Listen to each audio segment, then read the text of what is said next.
How to change store name on Shopify. So once you're in your Shopify admin page, on the bottom left corner, you will see settings. Click settings and it will direct you to this page.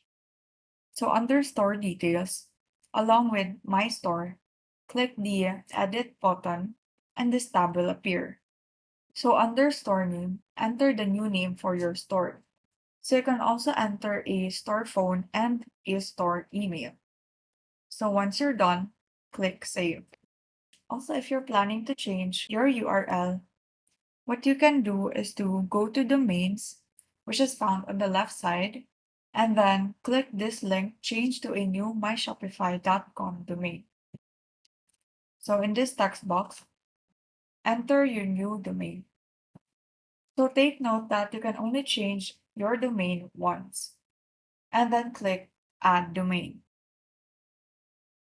Now, if the recently added domain is not labeled as the primary domain for your online store, as seen in here, as this is the primary domain for the online store, what you can do is to click on that domain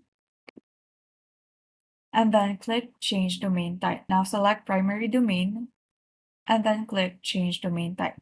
Now when you go back, you will see that this will now serve as the primary domain for your online store. And so that is how you change store name on Shopify. Thank you and have a great day.